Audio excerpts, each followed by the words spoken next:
Selamat pagi Sobat Senama, selamat datang di Talkshow Senama, Seni Narasi Manusia, di mana kita akan mengupas lebih dalam dunia seni dari berbagai sudut pandang yang menarik, langsung dari pelaku industri seni yang berpengalaman. Bersama saya, Maipi, selaku pembawa acara, akan menemani kalian selama acara berlangsung, yang tentunya akan penuh dengan obrolan-obrolan seru seputar seni. Hari ini acara kita bertema film nih teman-teman. Nah, pada kesempatan kali ini, kita akan mulai lebih dalam tentang perjalanan dan proses di balik layar pembuatan sebuah film. Mulai dari ide cerita yang awalnya muncul, tantangan yang dihadapi dalam proses produksi, hingga bagaimana karya tersebut dapat dinikmati oleh penonton di seluruh dunia. Di sini, kita kehadiran tamu spesial yang sudah berkecimpung di dunia film. Oke, langsung saja kita sambut Mas Alvin. Halo. Selamat datang Mas Alvin. Halo, datang. Gimana kabarnya nih hari ini? Baik, alhamdulillah baik. Alhamdulillah luar biasa. Nah, sebelumnya terima kasih ya Mas Alvin telah bergabung bersama kami di Talkshow Senama. Nah, Sobat Senama ini pasti sudah menantikan obrolan seru bersama Mas Alvin yang tentunya akan memberikan pengalamannya kepada Sobat Senama ini. Tapi kalau lebih baiknya itu Mas Alvin perkenal dulu nggak sih? Boleh. Kepada Sobat Senama di rumah ini. Halo, saya Alvin Saputra, saya filmmaker, dan saya juga co-founder dari Resilience Pictures, gitu. Gitu Ya. aja. Gimana nih Mas? Kalau boleh tahu, gimana awalnya Mas Alvin tuh berkecimpung di dunia perfilman dan apa yang membuat Mas Alvin tuh tertarik untuk masuk ke dunia film? Apakah ada cerita seru atau inspirasi tertentu? Iya, aduh, kalau ngomongin itu agak mundur ya ke belakang ya, nggak apa-apa ya? Nggak apa-apa. Ya, jadi waktu saya kecil itu kebetulan orang tua saya tuh merantau ke luar negeri. Nah, beliau itu meninggalkan saya banyak film VCD zaman dulu itu. VCD, dan itu kayak sebagai teman, karena kan saya nggak ada adik, nggak ada kakak, jadi saya hidup dengan film gitu. Iya. Nah, dari film yang dikasih ibu saya itu banyak genre di sana. Jadi nggak soal tentang kartun atau apapun, tapi semua genre saya tonton. Masih kecil tuh. Nah, dari situ kemudian saya mulai menyukai ternyata film itu memberikan pandangan point of view yang luas ya gitu. Dan dari situ saya mulai suka berimajinasi gitu. Nah, dari situ saya ingin bikin film yang bikin saya tuh senang gitu dan bisa berbagi cerita. Jadi karena memang saya sebetulnya suka cerita gitu, tapi dengan medium-medium kayak tulisan, kayak video kayak gitu. Nah, goal saya karena tertarik pengen bikin film, kayak pengen menceritakan sesuatu yang aku pengen sampaikan gitu aja sih. Pas pertama kali terjun ke dunia film, hal apa yang membuat Mas Alvin yakin bahwa itu passion Mas Alvin? Pertama mungkin dari keterikatan emosional ya, karena bagi saya itu nonton film tuh nggak cuma sekedar nonton, tapi semacam coping mechanism. Dan di film itu saya melihat banyak dunia yang nggak pernah saya lihat sebelumnya, dan ternyata film itu membawa pandangan yang sangat luas gitu. Jadi ketika kita hanya berpikir di dunia adalah segini, di film itu bisa lebih luas lagi gitu. Itu sih paling. Jadi saya merasa ada keterikatan ya di film gitu. Dan tadi yang saya sampaikan basically memang saya pengen bercerita gitu, dan medium yang saya nyaman itu di video, which is film gitu. Dan saya juga suka tantangan di film, dan yang pasti di sana adalah tempat saya mewujudkan imajinasi yang di kepala saya gitu. Jadi banyak banget imajinasi yang di kepala saya yang pengen saya sampaikan ke orang biar bisa lihat biar bisa nonton ya dengan film gitu sih. Ngomong-ngomong tentang film nih Mas, kalau Mas Alvin di dunia film itu megang apa sih Mas? Oh, megangnya ya. Sebetulnya kurang sehat ya kalau dilihat dari propernya produksi. Karena saya sempat ya, karena masih independen, jadi saya masih hybrid. Jadi megang paling banter di director, di editor, di DOP, dan naskah sih. Oh, megang semua. Gitu ya. Tapi ini jangan dicontoh. Gitu. Tapi belakangan ya, later on saya sudah mulai mendelegasikan dan mulai bikin tim yang sehat. Jadi saya nggak perlu pegang banyak job desk di situ, gitu sih. Oke, kalau bicara tentang tantangan nih Mas, dari pengalaman Mas Alvin, apa sih yang jadi hambatan dalam proses produksi? Ya, tantangan ya. Iya, Oh, bagi saya budget ya, budget. pasti budget dan budget kemudian tantangan diri sendiri pasti gitu. Ya, karena saya masih di spektrum yang belum menjangkau apa itu investor film, apa itu eksekutif produser film yang beneran gitu ya. Jadi budget masih menjadi tantangan utama gitu. Ini yang jadi saya dan teman-teman tuh berpikir gimana dengan cara budget yang let's say seadanya ya, tapi kita bisa mewujudkan visi dari film yang pengen kita bikin kayak gitu. Nah, itu yang masih jadi tantangan dan kenapa tadi saya bilang diri sendiri karena ya sebetulnya musuh ya dan dari kita sendiri kan ya. Iya. Kadang kita moodnya hilang untuk nulis gitu atau kadang kita stuck di bagian tertentu gitu. Jadi itu masih menjadi tantangan juga dan menulis film itu kan bukan perkara yang satu malam jadi gitu ya. Iya. Kadang kita harus melewati banyak tantangan pengalaman dulu. Seperti film saya yang pertama itu saya sempat stuck tuh di pengembangan naskah. Saya stuck selama hampir 2 bulan. Nah, ternyata setelah hampir 2 bulan itu saya menemukan pengalaman yang pada akhirnya bisa membuat naskah saya selesai gitu. Jadi itu. Dan kemudian tantangannya yang ketiga adalah manage tim sih gitu. Karena yang unik di film itu kan semua kru film itu nggak melulu tentang orang yang suka film atau yang tahu film ya. Tapi industri film itu unik karena di sana bisa mempertemukan orang yang cuma jago manage duit, nyari duit, jago ngatur orang, jago driving, jago set lokasi, jago apapun lah, wardrobe gitu. Bahkan mereka nggak semuanya suka film. Tapi kita diverse jadi satu kru yang kokoh gitu. Nah itu kan berbeda-beda tuh ya. Iya. Nah itu yang jadi tantangan juga gimana cara memanage teman-teman tim ini menjadi satu visi gitu sih paling. Kalau ngomong-ngomong tentang tantangan mood nih Mas, Mas Alvin buat nanganin tantangan mood itu gimana Mas? Kayak lagi moodian gitu, nggak mood gitu, itu gimana nanganinnya? Nonton. Nonton film Nonton ya? film. Nonton Iya film. jadi perbanyak nonton, perbanyak input gitu. Oh, jadi banyak inspirasi gitu Mas? Iya betul. Jadi saya selalu nggak sungkan-sungkan untuk mengeluarkan uang untuk investasi ke atas ya. Jadi nonton gitu kan, belajar nonton, ikut seminar dengan direktur-direktur yang sudah berilmu lah ya gitu. Pokoknya dapetin banyak input karena kadang apa yang kita lihat hari ini tuh belum cukup gitu. Dan masih butuh pandangan orang lain, input lain, dan itu saya dapatkan dari tayangan-tayangan itu. Nonton di bioskop, nonton film lama gitu, atau lihat talk show, podcastnya orang-orang yang memang sedang berkecimpung di dunia film, gitu sih paling. Dan terpenting ini, makan enak sih. Kalau boleh tahu nih Mas, dari karya-karya film Mas Alvin itu kebanyakan genrenya apa? Oh, kebetulan saya dari kecil suka fiksi ya Mbak. Jadi kebanyakan masih fiksi. Cuman kami itu sempat bikin film dokumenter 1 gitu. Karena memang suka fiksi banget saya. Kalau dilihat-lihat di era zaman sekarang nih Mas, era modern kan ya. Sekarang mungkin lebih signifikan perkembangan film dari tahun ke tahun, dari segi teknik maupun gaya produksi. Gimana nih menurut Mas Alvin, apakah ada gaya atau teknik yang sangat mempengaruhi dalam karya atau hal wajib apa yang harus ada di dalam produksi film? Ya, pertama gini, menurut saya itu sebagai seorang filmmaker ya, director atau sutradara, itu sangat dekat dengan journey atau perjalanan spiritualnya si orang tersebut ya. Jadi gimana orang itu melewati hidupnya, pengalamannya itu kan sangat mempengaruhi gimana dia membuat film, cerita gitu. Dan kemudian apa yang dia itu masukkan ke pikiran ya, kayak nonton, influence gitu.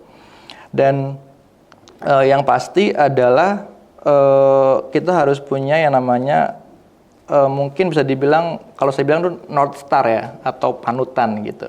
Karena itu akan memberi kita petunjuk kayak harus punya apa namanya, karakter seperti apa, punya influence seperti apa. Kayak misal saya lagi suka banget itu nonton film-filmnya let's say Quentin Tarantino gitu, kemudian Alejandro Inarritu, kemudian ada lagi yang terakhir tuh Denis Villeneuve dan Christopher Nolan. Jadi itu yang membuat saya tuh kayak kayaknya ini deh yang perlu saya punya gitu ya.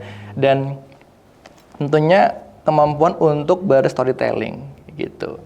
Karena naskah yang kuat, kemudian ditambah dengan sinematografi yang bagus ya. Kalau sekarang ini ada Emmanuel Lubezki, itu top lah dia tuh. Beliau tuh sangat-sangat estetik bikin filmnya gitu. Dan yang terakhir pasti adalah visi seorang director sih. Nah itu adalah modal utama yang saya rasa harus saya punya gitu. Kalau untuk teknis kan dia kan berkembang ya Mbak ya. Jadi pembuatan film tahun 2000 dengan tahun 2024 pasti udah berbeda gitu. Dulu kita mungkin ngomongin visual effect itu terakhiran di post editing. Tapi sekarang keluar teknologi The Volume, kita udah bikin visual effect dan set di awal untuk syuting. Jadi udah kebalik tuh. Nah, jadi kita harus membuka diri juga untuk terus berkembang, belajar teknis dan sekaligus mencari karakter sih. Kita itu sebagai storyteller yang seperti apa gitu. Karena saya berpikir kalau kita membuat film yang kita aja nggak ngerti dan nggak pede, itu bagi saya seperti berjalan di yang curam gitu. Jadi terlalu berbahaya gitu. Jadi kita harus tahu dulu bikin film mau yang seperti apa gitu sih. Harus punya misi, visi gitu ya Mas? Iya, betul banget. Visi director sih paling penting. Iya. Ngomong-ngomong hasil karya nih Mas, berapa banyak sih karya yang sudah Mas Alvin produksi? Bisa ceritakan sedikit beberapa mungkin yang baru-baru ini atau ada yang berhasil mendapat penghargaan? Oh iya, ada berapa tadi ya? Iya, ada beberapa. Berarti setiap karya disebutinnya atau gimana? Boleh, boleh. Oke. Kalau karya, kalau nggak salah, kita 5 ya, Du ya? Karya? 5 film, iya, 5 film. 5 film. 5 film dan 5 film itu 4 fiksi, 1 dokumenter ya, dokumenter. Dan yang pertama itu dia tentang mental health. Dia belum memenangkan penghargaan, cuman dia dapat nominasi official selection di Manakara Film Festival di Sulawesi Barat. Yang kedua adalah Ruang-Ruang Rehat. Alhamdulillah dia menang 3 nominasi. Best Director, Best Editing, dan Best Movie ya. Iya, 3 itu. Keren itu, banget ya Mas. Iya, itu alhamdulillah ya. Itu di Jakarta. Yang ketiga kami ada Daylighters judulnya. Nah itu drama tapi dia mengisukan tentang energi keterbaruan gitu. Dan dia menang Best Cinematography di Sulawesi Utara. Kemudian yang keempat dia ada House of Lengger. Nah ini yang alhamdulillah banget ya, menang banyak banget festival hingga ke internasional. Dan dia ada menang di Festival Kebangsaan, dia juara 1 film terbaik. Kemudian kedua di Year of Sun Cinema Festival, juara 1 juga. Yang ketiga ada di Manakara Film Festival, dia itu menang kategori film favorit. Yang keempat adalah official selection di Live Off Global Network di London, ya, di Inggris. Ya, alhamdulillah itu. Mungkin di belakang ini ada poster-poster karya Mas Alvin ya Mas? Oh iya nih, ada juga beberapa. Betul. Ini yang House of Lengger, itu yang Pareidolia, ini Ruang-Ruang Rehat. Oh iya, ada lagi yang kelima tadi film Dapur. Itu Dapur. Itu yang terbaru? Yang terbaru, ya, Dapur. Itu kami nulis untuk Santan Kara iklan di televisi, cuman dikompetisikan. Kami menang Best apa ya, Bro? Best Picture ya? Oh iya, Best Picture gitu. Keren banget nih Mas. Sobat Senama pasti udah mulai kepo nih. Dari tadi kita ngobrolin film karya Mas Alvin yang mana. Nah, langsung aja kita lihat cuplikan trailer film karya Mas Alvin berikut ini. Energi dan darurat energi. Infrastruktur yang diperlukan untuk menghasilkan dan mendistribusikan energi terbarukan itu masih perlu pengembangan, memerlukan anggaran yang tidak sedikit. Kayak gini deh, aku paham betul ya, kamu tuh udah paham lakuin semuanya, aku setuju. Sebenarnya masalah di dunia ini ada pada apa sih? Pasti ada pada di manusianya kan, pencipta sekaligus penyebab. Kalau kita pengen memahami perilaku orang, kita nggak cukup cuma satu disiplin ilmu, Dis. Apa ini, Dis? Untuk ngembangin dan bikin teknologinya itu butuh anggaran besar untuk sebuah framework. Tapi kamu lupa, di situ ada yang namanya gaya hidup. Aku tunggu konsep model liburnya besok. Prototype, bisa ya? Oke, Mas. Oke. Oke, kasih aku waktu lagi. Aku pasti Mas nggak akan kecewa. Where do we go? Oh, what do we do?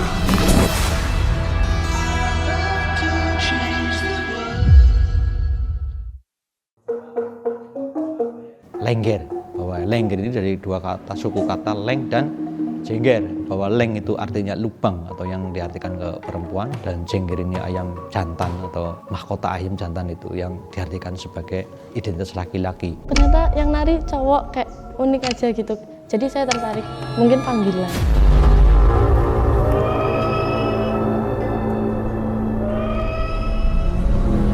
Lengger adalah sebuah kesenian tradisional yang tumbuh dan berkembang di Jawa Tengah, khususnya Banyumas dan sekitarnya. Ini sebuah tarian yang terinspirasi daripada aktivitas para petani zaman dahulu yang dikaitkan dengan mitologi kesuburan. Budaya dari leluhur yang harus dilestarikan juga sebagai penghormatan dan penghargaan.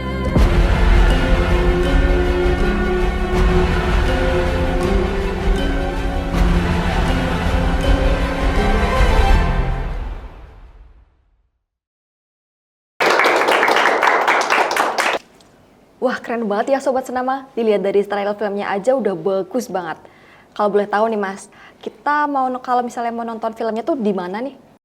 Oh iya, kebetulan ini dia. Jadi beberapa film kami masih ikutin festival. Jadi nanti rencana dalam waktu dekat kami akan mengadakan screening untuk semua film-film kami di kampus Amikom ya. Gitu. Nah, untuk setelah itu baru nanti yang pasti tahun depan ya, Januari mungkin ya. Itu udah bisa diakses dan ditonton di YouTube Resilience Pictures gitu. Oke, dari Mas Alvin sendiri ada nggak sih film yang memiliki momen yang berkesan menurut Mas Alvin? Dari film-film yang udah Mas Alvin buat? Waduh, oke. Film yang ini ya, yang Iya, saya ya. Oh, kalau ngomongin berkesan itu semua berkesan ya, karena setiap film tuh punya pengalaman kreatif dan tantangan masing-masing ya. Tapi kalau cuma satu ya, sefilm ya? Iya, satu aja. Oke, kalau sefilm itu mungkin susah nih. Lebih ke House of Lengger kali ya, gitu. Karena ada dua sih, House of Lengger sama Pareidolia. Jadi House of Lengger ini tantangannya karena kita syuting itu tengah malam banget, karena itu untuk keperluan mistikalnya ya, gitu. Nanti bisa ditonton sih. Nah, terus kita tuh waktu itu berlima aja krunya, karena kita harus syuting di tengah hutan di desa terpencil di Banyumas. Di mana itu Mas kalau boleh tahu? Nama desanya, Plana ya, Desa Plana. Desa Plana itu di... Dengar nggak? Nggak tahu itu di mana. Nah, jadi kalau dari Banyumas Kota Lama itu naik terus ke atas, ya kan, ke arah lupa saya namanya tuh. Nah itu ada, pokoknya udah masuk tuh masih terus ke dalam, terus sampai lewatin bukit gitulah. Nah itu di situ sangat terpencil. Gitu. Jadi kalau malam tuh sampai bisa lihat langit itu cerah banget karena nggak ada lampu-lampu yang banyak gitu. Nah karena untuk keperluan esensi filmnya dan dari narasumber dan menginginkan untuk ini biar dapat langsung di jam yang malam aja Mas gitu. Oke, saya siap dengan kru kan gitu. Nah, mungkin ini salah perhitungan kami juga dan jadi tantangan ya. Jadi ternyata itu syutingnya kami adalah di tempat petilasan. Jadi ada 3 tempat, petilasan, kuburan, sama kalau ngomong tuh apa ya, sumber air ya, kayak sindang gitu loh buat mandi. Nah, ini semua di tengah-tengah hutan gitu loh. Jadi lewatin pemukiman, turun, hutan, dan sampai tuh di situ. Nah, kita jauh banget dari rumah warga. Nah, kita nggak bawa roll yang cukup, gitu kan. Nah, sementara aktor udah pada siap. Nah, kita semua kita berlima ya, Du ya. Berlima pakai handphone, lighting handphone. Kita on semua tuh. Jadi kalau diperhatikan tuh, kalau di film tuh, sebetulnya tuh ada kru yang berdiri megang handphone lagi ngasih terang si subjeknya dengan rumah yang buat itu petilasan gitu. Jadi itu tantangan banget sih, dan kita bersinggungan dengan banyak hal mistis ya di sana. Gitu. Itu yang paling berkesan sih. Banyak gangguan mistis. Gangguan mistis. Jadi atau kita kan ke lokasi itu kan bawa sajen. Iya. Nah, ya itu ada banyak ya, ada kopi, ada bunga segala macam. Nah, kita kru emang dirampingkan supaya efisien aja, karena kita cuma bawa semobil dan bawa alat segala macam gitu. Nah, pas OTW ke lokasi petilasan dan kuburan, nah itu karena kita ingat kita bawa apa tadi? Bawa sajen.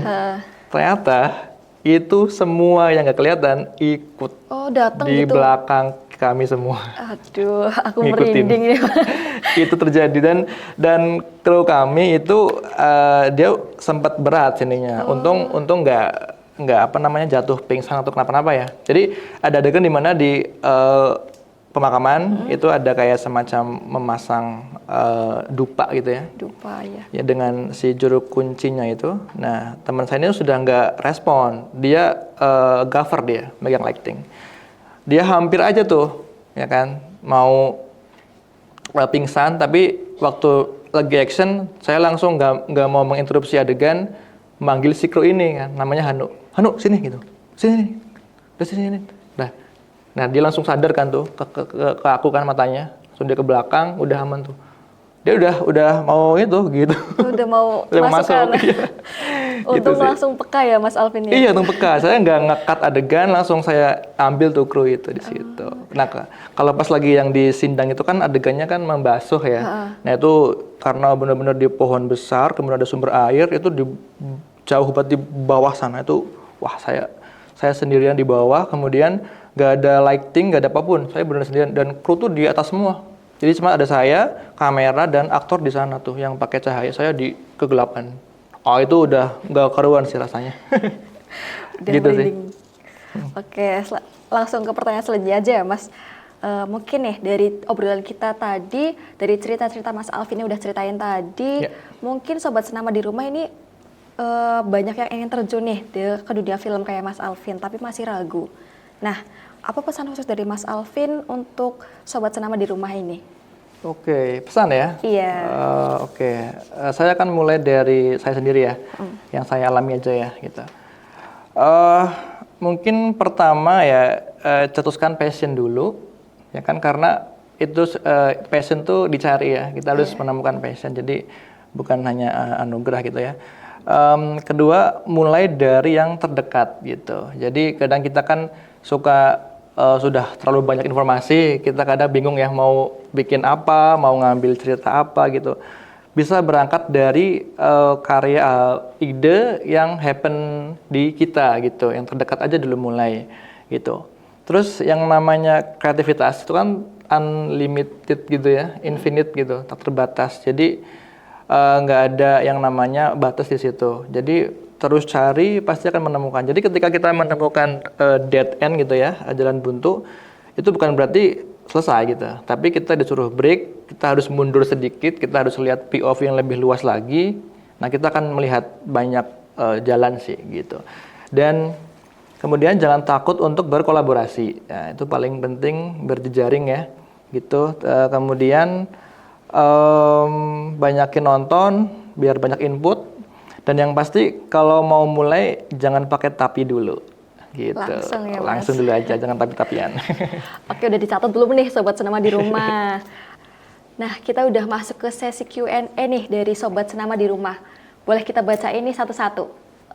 Sobat Senama atas nama Rehan, dia tanya nih Mas, top 3 film terbaik menurut Mas Alvin itu apa sih Mas? Top 3 ya? Iya. Wah, jujur ini susah ya kalau harus milih 3 ya, karena banyak banget ya.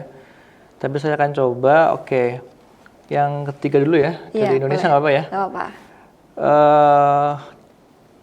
Mungkin Laskar Pelangi ya, itu masih menjadi masterpiece sih. Tapi nggak cuma dia doang, masih ada lagi. Cuman mungkin itu ya. Kalau yang kedua itu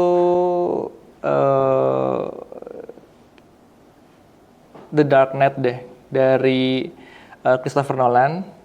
Yang pertama mungkin Django Unchained dari Quentin Tarantino. Itu. Itu ya, top 3, top 1. Top satunya. Iya, yang Django Unchained itu. Django. Lanjut pertanyaan kedua dari Sobat Senama di rumah atas nama Kak Dio nih Kak.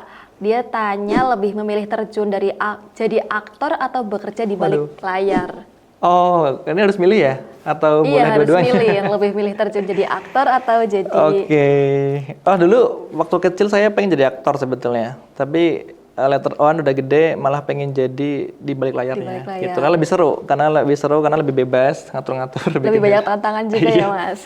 Iya, di balik film. Lanjut yang ketiga, ada Sobat Senama di rumah atas nama Kak Aryo. Dia tanya nih Mas, pernah nggak sih capek atau bosen sama film? Sama nonton filmnya atau sama aku bikin filmnya nih? Kayaknya ini Kayaknya ya. tanya sama bikin filmnya nih. Oh, oke. Capek ya? Pernah capek? Iya, pernah. Capek pernah. Pernah Karena kan manusiawi ya. Iya. Capek pernah. Jadi waktu itu tahun lalu kami tahun ini ding, awal tahun. Sempat kita bikin sampai 3 film berturut-turut itu di tahun yang sama. Jadi sempat capek juga dan kalau bosen sih enggak ya, cuman capek aja gitu. Oke, ada lagi nggak ya ini? Atau udah? Oh udah semua. Tinggal aku nih yang tanya-tanya ke Mas Alvin. Oh iya boleh, waduh. Kalau boleh tahu nih, dari tadi kan kita udah ngobrol tentang film-film udah ditayangin. Kalau boleh tahu Mas Alvin, ada nggak sih next project yang bakal digarap di tahun ini, di akhir tahun atau di tahun depan? Barangkali nih Sobat Senama di rumah mau ikut project Mas Alvin. Oh iya. Oke. Ya kalau kalau project yang sudah kami kerjakan ada di tahun ini dan itu tinggal masuk post production, tinggal editing aja. Itu kami akan rilis nanti insya Allah di YouTube ya sama di Instagram. Itu film ketiga mengenai mental health lagi. Mental health. Judulnya adalah Segeralah Aku Mereda. Wih, bagus banget judulnya Mas. Iya, itu judulnya. Tapi itu sangat pendek dan minim dialog sih gitu. Jadi lagi pengen eksperimen aja gitu.